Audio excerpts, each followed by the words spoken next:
Hey, what's up? Tired of all the nonsense the mainstream media has been shoving into your mind? Well, you've come to the right place. No propaganda here, just an objective analysis of this Russia-Ukrainian war.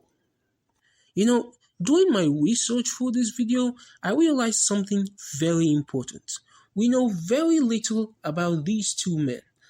Apart from what the Western media has told us, and seeing as the Western media continue to report stories of, less than stellar integrity, I feel like that's a bad thing. But whatever, let's just get into this. Let's start with what actually caused this war. The cause of this war is NATO. Whether you're for Ukraine in NATO or against Ukraine in NATO, the cause of this war is NATO. But of course, we have to provide context. So, NATO is a military alliance that was created to combat the Soviet Russia. In the event of an eventual conflict with Soviet Russia and the West, NATO was meant to step up. But of course, by the late 80s, the Soviet Union was beginning to fall apart.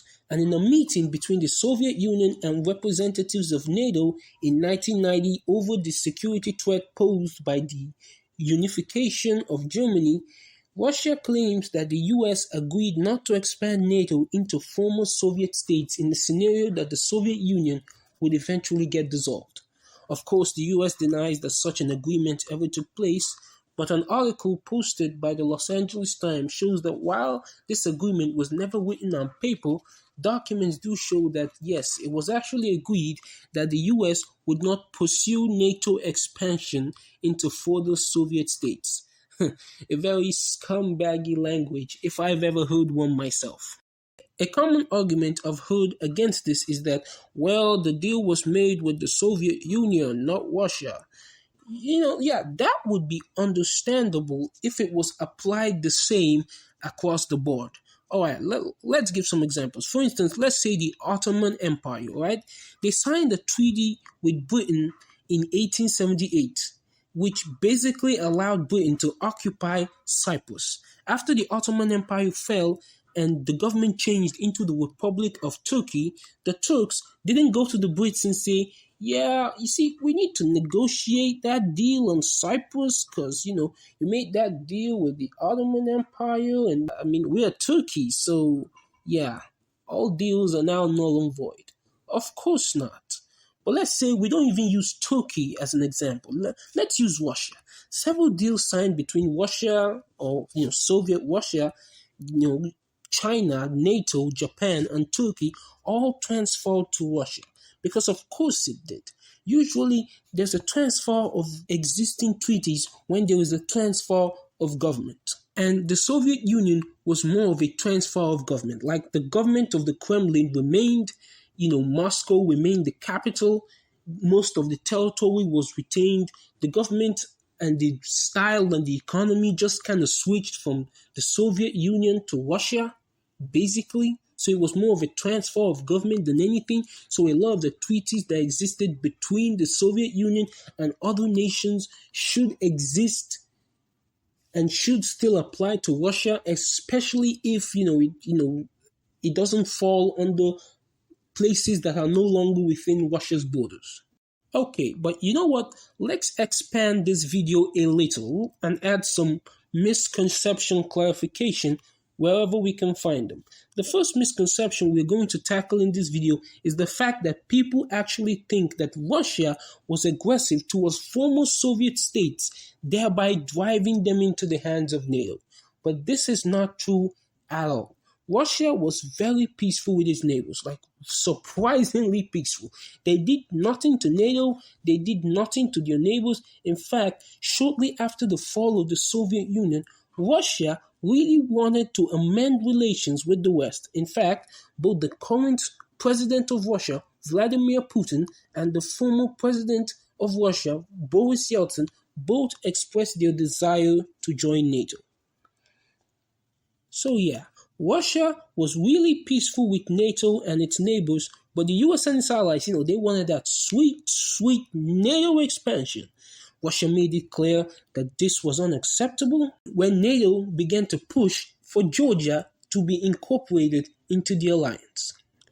Russia hated this, especially since the Baltic states had already joined NATO, which brings us to misconception number 2.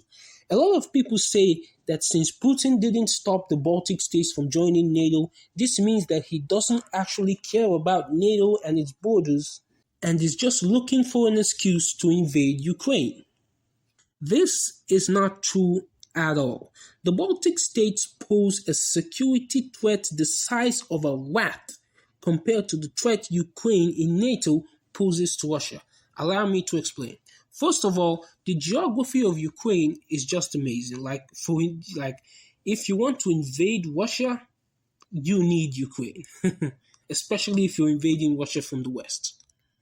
It's a really complex topic, so look it up on YouTube. You'll find a lot of YouTubers that will explain just how important Ukraine would be in the scenario of a potential Russian invasion from outside forces. Next thing you need to look at is the distance. The distance between the Baltic states and Moscow is significantly further away than the distance between Ukraine and Moscow.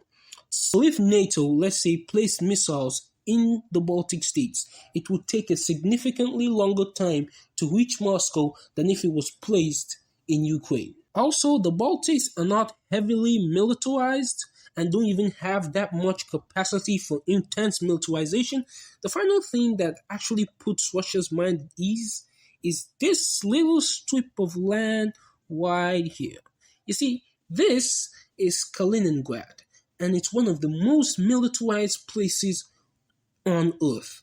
So, in the case of a NATO attack through the Baltics, Russia can easily use Kaliningrad's massive military to cut off the Baltic military supplies and hinder the Baltic advance. So yeah, while the Baltics joining NATO was a great annoyance to Russia, it wasn't a deal breaker. Georgia, however, was a different case. Russia would be a lot more vulnerable if Georgia joined NATO. So Russia said that they won't stand for Georgia joining NATO, but the US literally kept telling Georgia that everything was going to be fine. They even gave them some superficial training and trained some Georgian soldiers, probably made them feel like they were Batman, they could take on the world and there was nothing Russia could do about it, and they lost badly. And now Russia has recognized the independence of two separate regions in the country. Sounds familiar? Yeah, I know. So the Russo Georgian War really split Ukraine in half, on both sides. On one side, you had people saying, oh my God, Russia invaded Georgia. We better form closer ties to them so that the same thing doesn't happen here. Besides, we're neighbors, so it's better to exist standing with your neighbor than against them. Oh, and I am definitely not a Russian spy. And on the other side, they basically said, oh my God, Russia invaded Georgia. We better form closer ties to the West so that the same thing doesn't happen here. Since they're our neighbor, it's going to be very easy for them to invade and take us over. The last part didn't age very well, but the rest of it is basically on point. Now, this divide amongst the Ukrainian people had to be settled somehow. And it was when the Ukrainians went to the polls and elected pro-Russian Ukrainian President Viktor Yanukovych. And of course, he leaned a lot more towards Russia than the West. And those convictions would be tested in 2013, when he was given a pretty decent deal from the West that would bring Ukraine closer to the West. Of course, Russia didn't like this, so they offered him an even better deal of over $10 billion. Obviously, he took the better deal, but half of Ukraine that was anti-Russia didn't like this, so they pretty much started rioting. By 2014, things had gotten out of control and many had died. The US and its allies never want to miss a good crisis, sponsored a coup against Yanukovych that saw him removed and a pro-Western president, Petro Poroshenko, installed. This was of course bad news for Russia. Ukraine and the West suddenly got closer than ever, and the chances that Ukraine would join NATO had increased significantly. Putin knew he had to think fast. So he came up with a very genius plan that was so crazy, it actually worked. He was going to destabilize Ukraine and make them completely unfit for NATO membership. With that, Russia quickly annexed Crimea and began supporting separatists in eastern Ukraine. Ukraine was plunged into civil war, and its dreams of NATO membership were basically dead. For like 5 years. Yeah, after 5 years, the civil war slowed down considerably, and this surprisingly short actor became president of Ukraine. You can tell he's surprisingly short because, he's shorter than Tom Cruise, who is also surprisingly short. So the new Ukrainian president, Volodymyr Zelensky, was very friendly towards the West and very unfriendly towards Russia. He also used heathenistic language that included things like EU membership, and spoke of blasphemous things like NATO expansion. Oh my God, the humanity, says Putin, probably. But he definitely didn't like this. One person that did, however, I guess in this case would be a group of people, was the US and its allies, who started giving Ukraine the Batman talk, the old, they're going to support Ukraine, they're going to help them out, they're going to make them Batman, not regular Batman this time, since that didn't work before, but Apocalypse Batman, the one with the cool armor, and they're definitely going to beat the hell out of Russia if Russia ever comes close to them.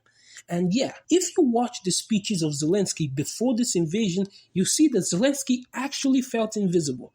He actually felt that the West was completely on his side and there was no chance that Russia was going to invade, and they did. Yeah. And the West pulled the rug from under Ukraine faster than the average NFT sale. And that's it. Full-scale war. Now, like basically everything, there are two sides to every conflict. Putin is not the big bad wolf, and Ukraine is not the small sheep. So, in order to get an objective analysis, let's try to look at this conflict from the perspective of both sides. Let's start with Russia. Contrary to what CNN might be telling you, Putin didn't invade Ukraine to fulfill some crazy dream of recreating the Soviet Union. To Putin, this is first and foremost a war for the sake of Russian security. Now, you want to know how I know that? Because Putin has been saying this for years. In this 5-year-old interview, like 5 years, Putin still maintains that Ukraine must not be allowed to join NATO because the security threat would be too high. What started this ridiculous rumor, the one that says Putin wants to recreate the Soviet Union, is that Putin is quoted saying that the fall of the Soviet Union was the greatest geopolitical disaster of the 20th century. Now, they all ignore the reasoning that he gave for this. He said it's because suddenly millions of countrymen found themselves in foreign territory. A Kazakh living in Latvia suddenly lost his citizenship and his rights were no longer protected. Was Putin completely crazy to say that the fall of the Soviet Union was worse than the N-word emergence of the early 19th century? Yeah, sure, absolutely. But that just means that Putin cares more about the Soviet collapse than World War II, especially since he wasn't born then, was born after World War II, not before it. To Putin, NATO is a hostile power. If Ukraine joins NATO and then NATO and Russia have a conflict, NATO can utilize Ukraine's strategic geography to easily attack Russia. Plus, if NATO missiles are placed in Ukraine, they'll reach Moscow in under 10 minutes. People reporting on this war really lack empathy. They really refuse to put themselves in Russia's shoes. How would you feel if your enemy made an alliance with your neighbor and then set up military bases and placed missiles minutes away from your capital? Of course, you wouldn't allow such a thing. Why would you? And I completely understand. I wouldn't allow it too. The US, who are basically championing this anti-Russian campaign, have been in this situation before more than once, and more than once they invaded the country. During the Cuban Missile Crisis, where the US placed missiles in Turkey and the USSR retaliated by forming an alliance with Cuba, an independent country, and then placing military equipment and missiles inside the border of their ally, which was an independent country. Let me stress that. Independent country. You want to know what the US did? Well, they threatened to destroy the entire world in nuclear war if the USSR didn't agree to remove its missiles. You look at Afghanistan. Afghanistan never attacked the US. So why did the US invade them, ravage their country for 20 years? Well, their crime was that they harbored terrorists who used their country as a base of operation to attack the US. But still, Afghanistan is an independent country and has the right to harbor anyone they want. But the US didn't care about their sovereignty and invaded them anyway. And I totally get it. When the sovereignty of another country puts you in danger, there is no need, right? There is no reason why you should sit around and allow that country to be used as a stepping stone for your destruction. But no one extends this same courtesy to Russia. They refuse to put themselves in Russian shoes. To them, Russia is a bad country, NATO is a good alliance, so they'll support Ukraine, they'll support anything that promotes NATO and anything that derails Russia. Now let's talk about this conflict from the Ukrainian perspective. The Ukrainian perspective is not as complicated as the Russian perspective. Ukraine is an independent country. They forged their own path and should totally be able to ally themselves with whoever they want. They don't trust Russia enough to agree to neutrality due to their sketchy history. But frankly, in my opinion, I'm just giving a simple opinion here, right? Ukraine would be a lot better if they actually agreed to neutrality, because the chances of Russia actually attacking Ukraine if they vowed to stay neutral is very low. Like Finland. Finland basically did what Russia wants Ukraine to do. They are officially neutral. They won't propose or oppose Russia in any foreign affairs, and Russia has left them alone for almost 80 years. And they are one of the most successful and happiest nations in the world. Russia has also not been aggressive towards other Soviet states like Kazakhstan or Azerbaijan or Turkmenistan. Basically, no former Soviet state that didn't try to join NATO has been invaded or even provoked by Russia. So Ukrainians' chances, if it goes for neutrality, are actually pretty high. But once again, Russia has no right to make this choice for Ukraine. Ukraine should not have to sign off their sovereignty at the butt of a gun. Even if to help them or not, Ukrainians are once again entitled to their pride as a nation. You see, another thing I've noticed about this conflict is that it all boils down to who you like, Ukraine or Russia. If you supported Russia, you recognize the very real security threat that Ukraine in NATO poses to Russia.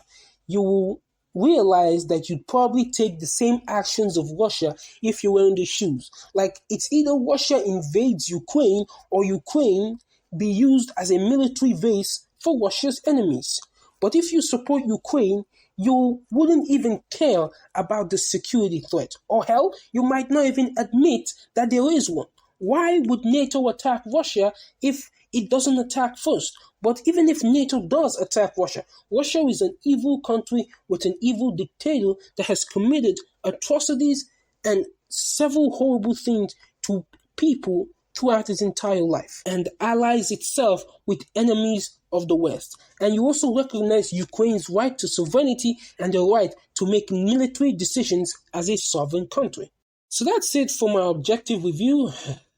I tried to be as objective as possible, so I'm going to end this video by telling you a couple of things I've discovered about the benevolent leader, Volodymyr Zelensky. But before that, let me just say, let me just give a couple of my opinions once again.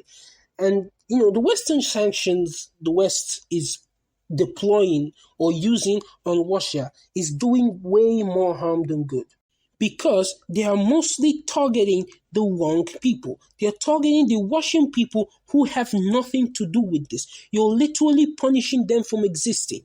You actually think that you can make them suffer so much, make their lives so miserable, cause so many of their children to suffer that they are going to rise up and overthrow Putin. But that's not going to happen. You've tried this many times in Syria, Iran, China, North Korea. It never works because Putin is not the one punishing them. You are. If a Russian man can't feed his family anymore, he's not going to blame Putin. He's going to blame you.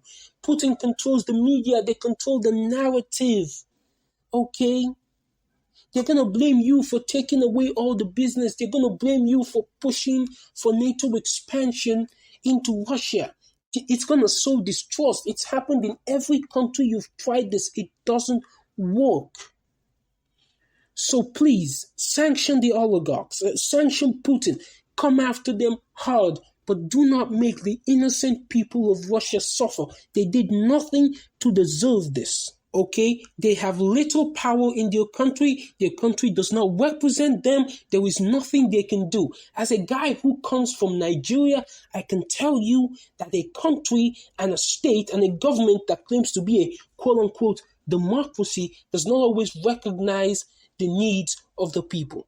All right, the people are sometimes powerless. The government does whatever it wants, and the people have to shut up because of fear. There's nothing they can do. All right, that's it for that rant. Now back to our regularly scheduled horrible things done by Volodymyr Zelensky. Number 1, he supported the ban of books written in Russian from being taught in schools. Also, the removal of the Russian language protections despite it being spoken by most people in Ukraine. Number 2, he supports the Azov Battalion, a neo-N-word group fighting the Russians in the Donbass, the separatist eastern region of Ukraine. He also allows the N-word and N-word symbology. Oh, God damn it, YouTube. Why are you making me talk like a complete idiot? Whatever. He allows the N-word and N-word symbologies in the Ukrainian army. Several soldiers were photographed with N-word symbologies on their uniforms. And Zelensky does all this while being Jewish. I guess sometimes you need to make a deal with the devil to beat the devil or something. I think that's how that saying goes. Whatever, I'm not a doctor. Number 3, he has nationalized all media in Ukraine, basically turning them into propaganda outlets, and I get it. I get that Ukraine is in a time of war, but this is still supposed to be a democratic country. When France and England were being invaded, they didn't nationalize all of their media. What about the US when Japan attacked Pearl Harbor? Did they go to all their media outlets and give them notes and say, hey, you must report this news like this? No, they didn't, because that's not what democratic countries do. That's not a good thing. Maybe increase the regulation, maybe I don't know, but just don't nationalize the friggin' news, man. That is how tyranny starts. Jesus. Number 4, he mandated old men, even those with pre-existing conditions, to stay behind and fight. I know YouTube has kind of romanticized the idea of old people in Ukraine, 80-year-old grandmas, 90-year-old men, people in wheelchairs carrying friggin' assault rifles, fighting for Ukraine, fighting for your country. But the reality is that this is not true at all. A lot of people in Ukraine do not support this war. Sure, they are patriotic, but they also lack the ability to fight, especially those within the range of 50 and 60 with pre-existing conditions that Zelensky has still forced to stay in Ukraine and fight. Look, I have a father, okay? He is 63 years old, and I can tell you that if you told my father to go fight in a war, he would be more of a liability than an actual asset. But of course, Zelensky doesn't care. I guess it's more honorable to die with a gun in your hand than to actually know how to shoot one. I understand martial law. I understand that when there's an emergency, certain people should be allowed. Certain desperate times call for desperate measures, basically. But people with pre-existing condition should at least be allowed to seek refuge. You should take them out of the field. Just don't. They're old men. They're weaker than the average man. Just allow them. Okay? Allow them to seek refuge. Finally, he jails his opposition leaders. Why? I have no idea. They're probably treacherous Russian spies or something. I don't know, man. I'm not a doctor. And if you're wondering if there's any proof of any of this, then you'll be disappointed, because as far as Zelensky knows, trial is akin to idol worship. People don't deserve trials, so an accusation is more than enough to prove someone guilty. So throw them all in prison without trial, please. And if you are found even saying the slightest positive thing about Russia, you're a Russian spy and you're going to jail. So those are just the horrible things that I managed to see on Zelensky. There's so much fog in all of this. Every single news media wants to portray Zelensky as a hero. And yeah, in fact, in many ways, he is a hero. He's standing up for his country. He's standing up, he's fighting. Well, he's not actually fighting, but at least he's a symbol for the bravery and the solidarity of the Ukrainian people. He's standing up to the Russians and showing that Ukraine can have a voice other than what Russia dictates for them. And that is amazing. But, there's still a lot of fog in this entire conflict and a lot of propaganda going around, especially from Zelensky. Like, this guy will not shy away from the most heinous and the most ridiculous of propaganda to push his narrative. In fact, I think I'm going to make a video next of all of the funniest propaganda and fake news stories that have actually come out from Ukraine and the Western media. So that's something to look forward to. But if you want to find examples of Zelensky being a hero or being brave, there's no shortage of clips on YouTube. Just search Zelensky, and I think there's going to be a video explaining how Zelensky is secretly Jesus Christ, okay? I'm not saying Zelensky has not done good things. I'm not saying anything like that. I'm just trying to highlight a lot of the bad things that he has done that you probably won't see on CNN or any of the mainstream media outlets, even on conservative news outlets that you might think will highlight some of these things, like Fox News. They actually don't. It's just all across the board, Russia bad, Ukraine good. And as a very smart man once said, once there is 100% approval of any single idea, that's how you know that people are no longer thinking for themselves. Something strange is happening there. Sorry this last part had such little drawing. It was actually supposed to be its own separate video where I would talk about horrible things done by Zelensky, and I would also talk about some of the most outrageous examples of Ukrainian propaganda, since a lot of people seem to be focusing only on Russian propaganda.